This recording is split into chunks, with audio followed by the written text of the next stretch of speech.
Assalamualaikum warahmatullahi wabarakatuh. Berjumpa kembali di channel YouTube Fisika Sapri bersama saya Sapriani.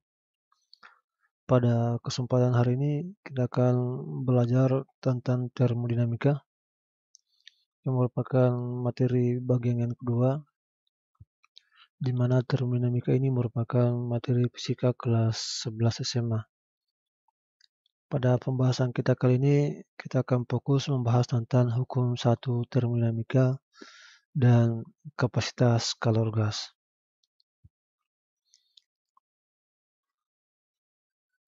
Baik, kita masuk ke konsep hukum 1 termodinamika, di mana hukum 1 termodinamika ternyata diterapkan juga dalam tubuh manusia. Hukum 1 termodinamika ini penerapannya dalam tubuh manusia, di mana manusia dalam melakukan suatu aktivitas membutuhkan energi. Misalnya diperoleh dari bahan makanan yang kita makan misalnya, di mana manusia membutuhkan energi untuk melakukan suatu aktivitas. Energi misalnya pada gambar ini kita lihat aktivitasnya mungkin berlari ataupun mencangkul. Nah, energi juga dipakai untuk mengalami pertumbuhan. Peristiwa perubahan energi dalam tubuh manusia disebut dengan metabolisme. Nah, ketika kita melakukan kerja, secara otomatis akan terjadi penurunan energi dalam tubuh kita. Kita mungkin akan mengalami kecapean, makanya kita perlu istirahat. Oleh karena itu, diperlukan lagi tambahan energi untuk mengimbanginya. Nah, pada umumnya temperatur tubuh lebih besar dari lingkungan, sehingga kalor mengalir keluar dari tubuh kita. Misalnya pada siang hari, kondisinya sangat panas, maka manusia lebih banyak kehilangan energi. Akibatnya, kalor dalam tubuh manusia itu lebih rendah dibandingkan dengan kalor pada lingkungan. Nah, biasanya manusia untuk mengimbanginya ini mereka melakukan langkah misalnya dengan menstabilkannya dengan cara mungkin berteduh di bawah pohon misalnya, kemudian memakai topi misalnya, dan menggunakan payung. Inilah adanya kerja energi dan kalor merupakan konsep dasar dari penerapan hukum 1 termodinamika. Nah, untuk lebih jelasnya saksikan terus video ini. Oke, jangan lupa untuk subscribe dan aktifkan lonceng notifikasinya agar Anda tidak ketinggalan untuk menonton video dari channel saya. Kita masuk ke pengertian hukum 1 termodinamika, di mana dinyatakan bahwa apabila kalor Q diberikan kepada sistem dan sistem melakukan satu usaha sebesar W, maka akan terjadi perubahan energi dalam atau delta O, di mana secara matematis dituliskan Q sama dengan delta U tambah W, di mana Q adalah kalor, kemudian delta adalah perubahan energi dalam, dan W adalah kerja atau usaha. Oke, ini keterangannya. Kalor satuannya Joule, kemudian delta perubahan energi dalam satunya Joule juga, dan usaha satuannya adalah Joule.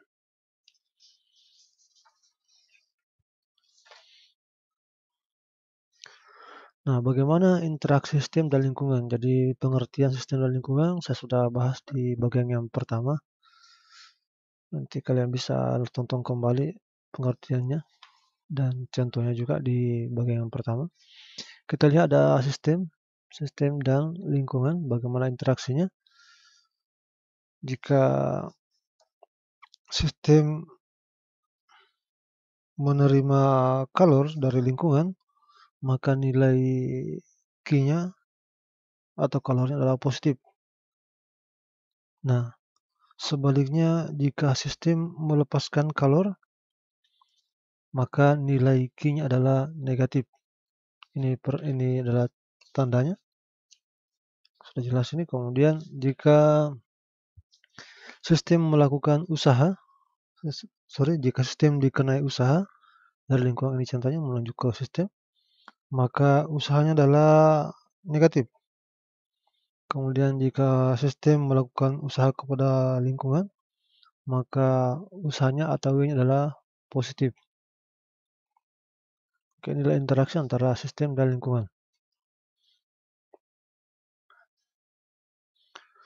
Selanjutnya, bagaimana bentuk perubahan daripada energi dalam sistem? Nah, energi dalam sistem adalah energi yang dimiliki benda karena aktivitas molekul-molekulnya. Di mana energi dalam merupakan ukuran langsung dari suhu mutlaknya, di mana itu adalah bersifat konservatif.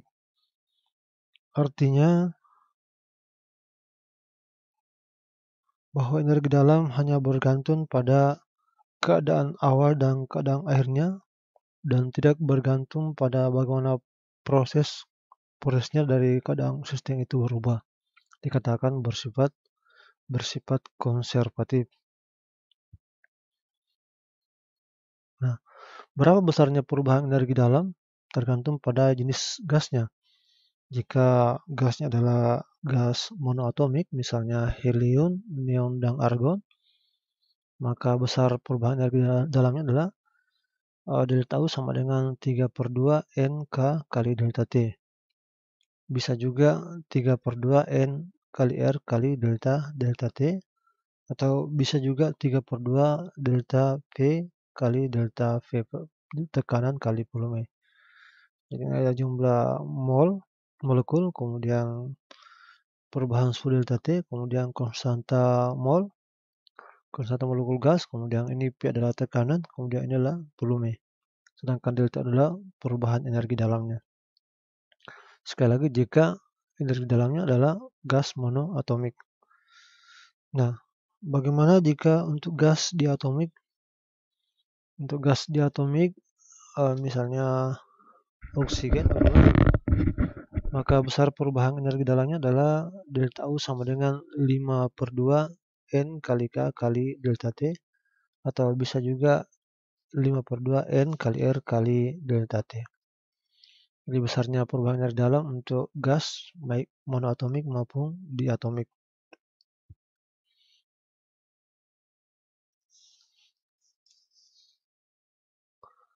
Nah, bagaimana aplikasi hukum satu termodinamika pada berbagai proses? Jadi kita ada 4 proses pada termodinamika. Yang pertama adalah proses isotermal. Pada proses isotermal adalah proses di mana proses termodinamika berlangsung pada suhu tetap. Jika suhu tetap berarti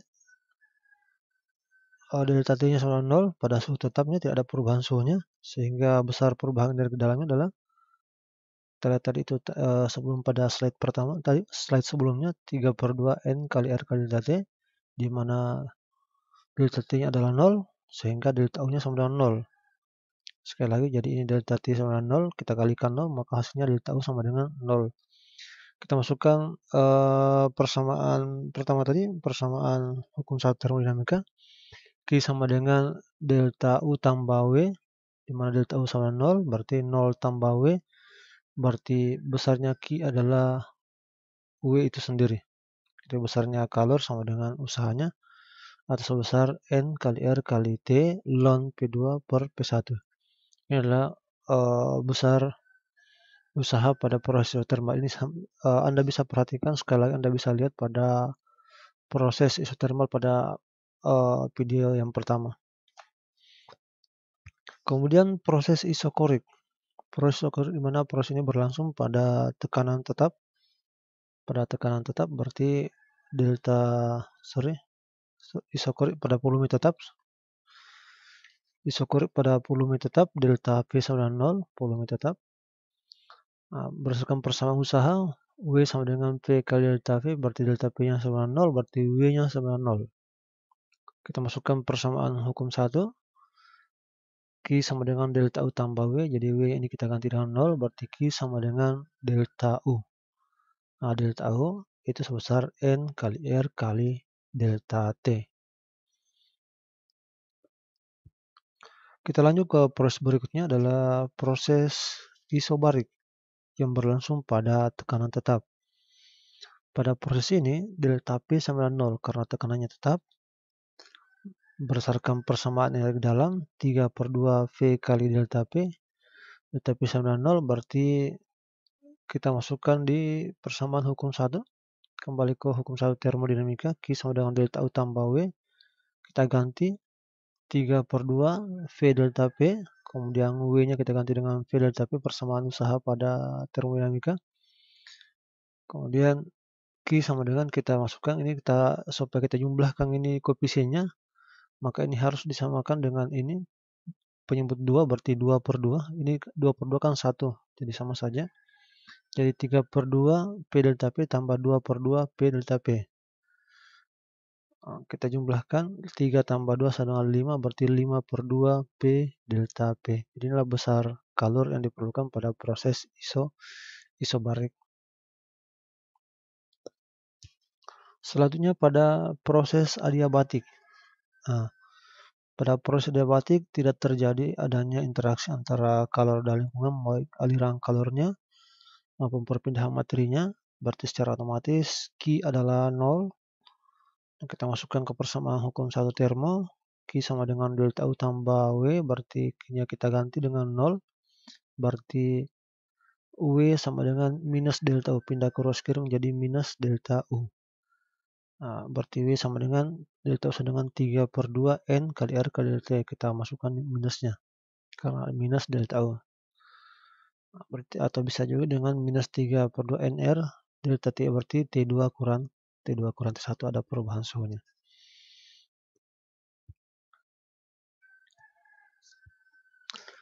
Kita lanjut ke konsep berikutnya, konsep yang kedua yaitu kapasitas kalor gas.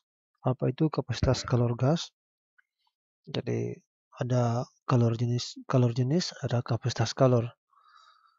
Nah, banyaknya kalor yang diperlukan untuk menaikkan suhu zat sebesar 1 Kelvin disebut dengan kapasitas kalor. Nah, dalam kehidupan sehari-hari mungkin kita bisa lihat ada kalor yang diperlukan untuk setiap zat itu berbeda-beda. Misalnya pada besi dan aluminium. Nah, panci yang misalnya kita gunakan di rumah itu adalah aluminium. Jarang kita lihat bahwa panci menggunakan besi, padahal sebenarnya besi itu ternyata lebih cepat menghantarkan panas dibandingkan aluminium. Dimana kita ketahui dari beberapa literatur bahwa kalor jenis besi itu adalah 450, sedangkan aluminium adalah 900. Ini menunjukkan bahwa besi lebih cepat menghantarkan panas dibandingkan dengan aluminium. Hanya mungkin dari segi praktisnya atau keringanan bahannya, makanya orang lebih banyak menggunakan aluminium dibandingkan dengan besi. Tetapi sebenarnya untuk penghantaran panas, besi lebih cepat menghantarkan panas dibandingkan dengan aluminium. Inilah konsep dasar tentang atau contoh dari kapasitas kalor ataupun kalor jenis pada kehidupan sehari-hari. Selanjutnya kita masuk ke konsepnya bahwa kapasitas kalor gas dituliskan dengan persamaan C sama dengan Q per delta T, atau bisa juga kita modifikasi persamaannya, berarti Q sama dengan C kali delta T, di mana C adalah kapasitas kalor, satuannya Joule per Kelvin, kemudian Q adalah kalor, satunya Joule, kemudian delta T adalah perubahan suhu, satuannya adalah Kelvin, K.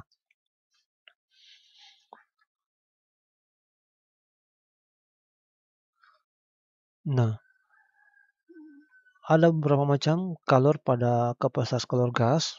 Nah, karena kalor yang diperlukan gas untuk menaikkan suhunya hanya dapat dilakukan pada proses isobarik dan isokorik. Oleh karena itu, maka kapasitas kalor juga ada dua macam, yaitu kapasitas kalor pada volume tetap dan kapasitas kalor pada tekanan tetap atau isobarik. Berapa besarnya kapasitas kalor pada volume tetap atau isokorik, yaitu Cp Qp per delta T, atau besarnya kalor per perubahan suhu pada volume tetap. Makanya ada indeks P di sini, volume. Semua kita ganti dengan indeks volume semua. Kita masukkan Q-nya sama dengan NR 3/2 NR per delta T per delta T. Jadi persamaannya kita masukkan Q-nya. Nah, delta T-nya sama ini, makanya kita habiskan delta T-nya, berarti Cv sama dengan 3/2 N kali R, atau jumlah mol kali konstanta mol gas.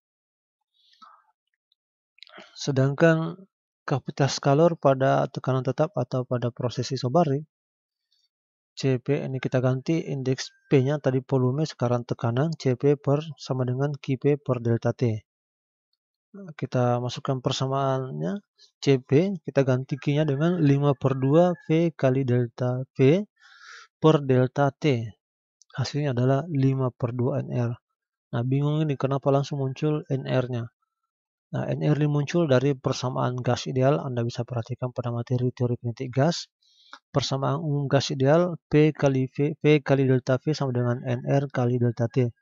Ternyata NR adalah diperoleh dari V delta V per delta T. Jadi ini persamaan ini sudah berubah menjadi N kali R. Jadi besarnya kapasitas kalor pada tekanan tetap Cp sama dengan 5/2 N kali R.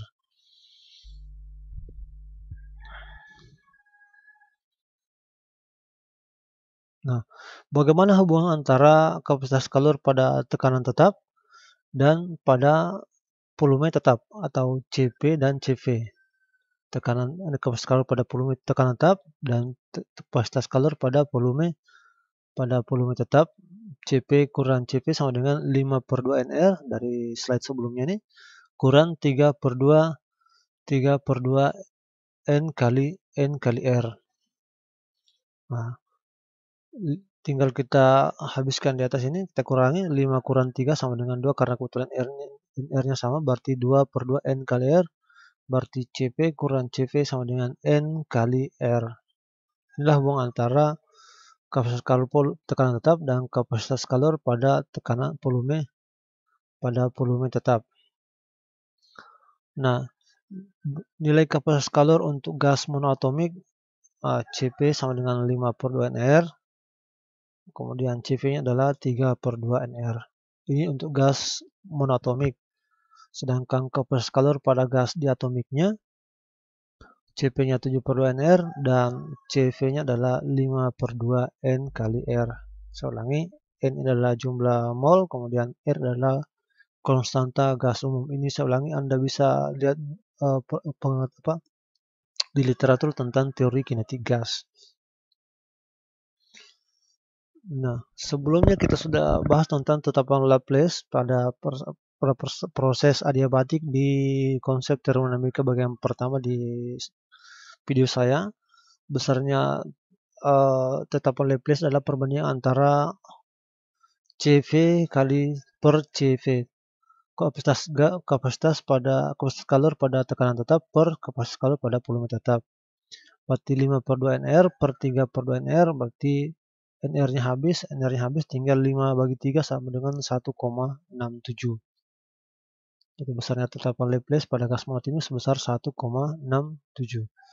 Sedangkan pada gas diatomik sama juga, gamma atau tetapan Laplace sama dengan Cp per Cp 7/2 NR per 5/2 NR. NR-nya habis, tinggal 7/5 dapat 1,40. Nah, ini Anda bisa lihat pada tabel di samping, mana gas monoatomik berupa helium dan argon, dan gas diatomik nitrogen, oksigen, dan karbon monoksida. Ternyata tetapan Laplace-nya itu sudah pas sama, 1,67 untuk gas monoatomik, 1,66 ya, 1,67, kemudian 1,40 pada gas diatomik.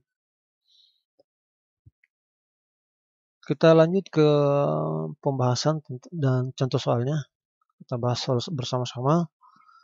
Sebuah gas dalam ruang tertutup melepaskan kalor ke lingkungan sebesar 1000 kalori dan melakukan usaha sebesar 2000 joule. Berapakah perubahan energi dalam gas tersebut? Di mana kita ketahui bahwa 1 kalori sama dengan 4,2 joule.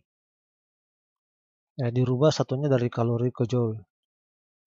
Nah, penyelesaiannya kita ketahui Q-nya sama dengan minus 1000 kalori. Nah, kenapa minus? Karena sistem melepaskan kalor ke lingkungan. Jadi, ini melepaskan kalor. Makanya Q-nya negatif 1000 kalori, kita kalikan dengan 4,2, dapat minus 4200 joule.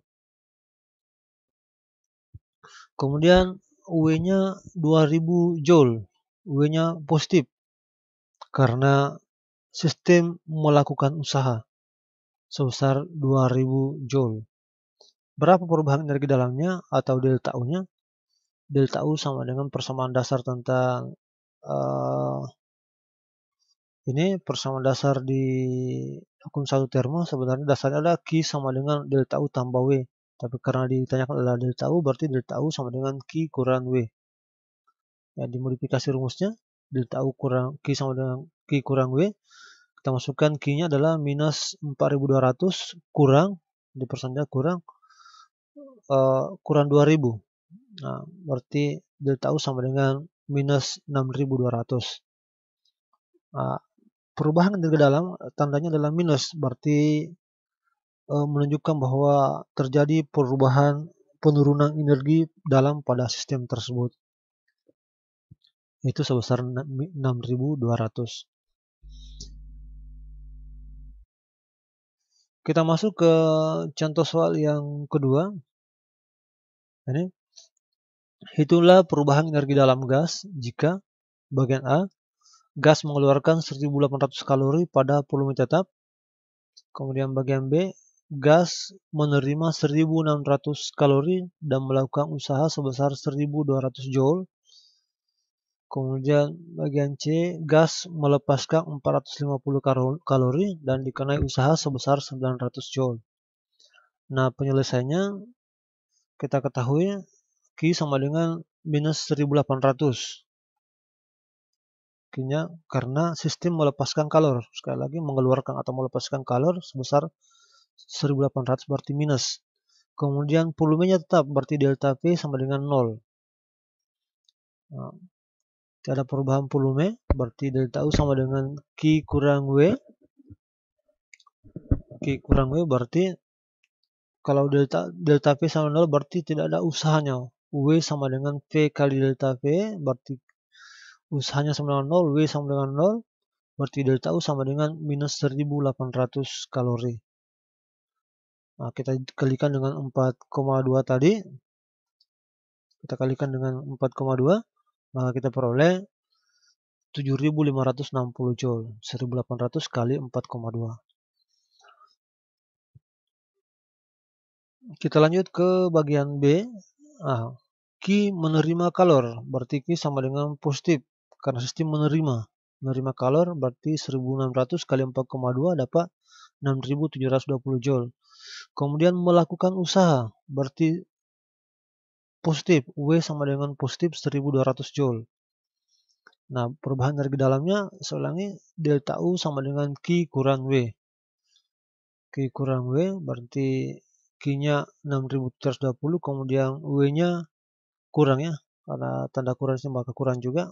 W 1200, 6720 dikurang 1200 dapat 5520 joule. Itu bagian B. Sekarang bagian C.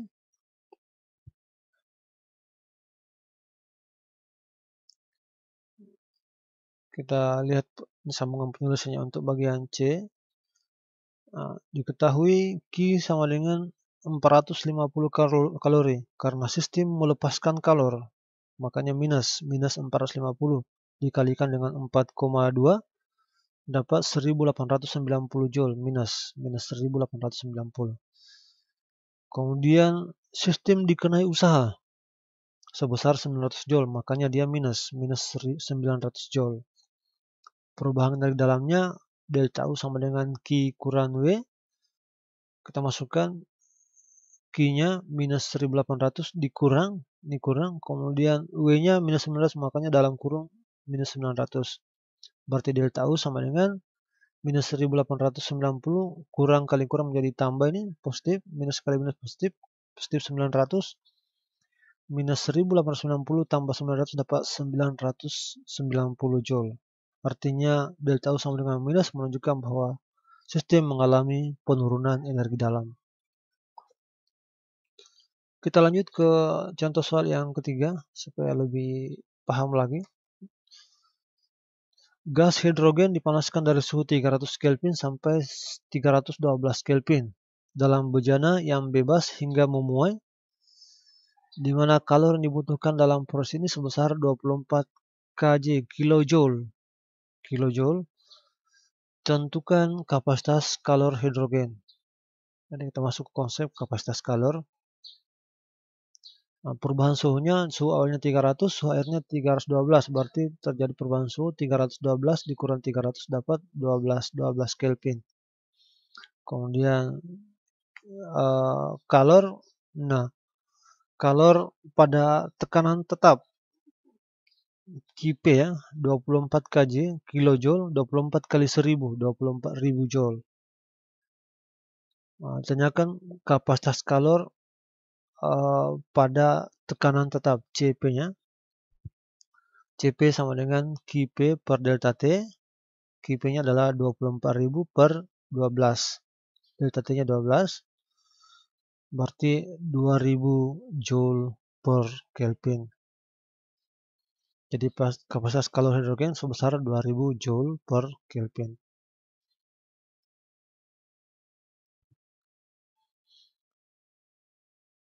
Oke, saya kira itu saya dapat sampaikan pada hari ini. Sekian dan terima kasih. Jangan lupa like, komen, dan subscribe. Mudah-mudahan video ini bermanfaat. Sampai jumpa lagi pada materi termodinamika bagian yang kedua, bagian yang ketiga. Saya akhirnya mengucapkan billahi taufiq wal hidayah. Assalamualaikum warahmatullahi wabarakatuh.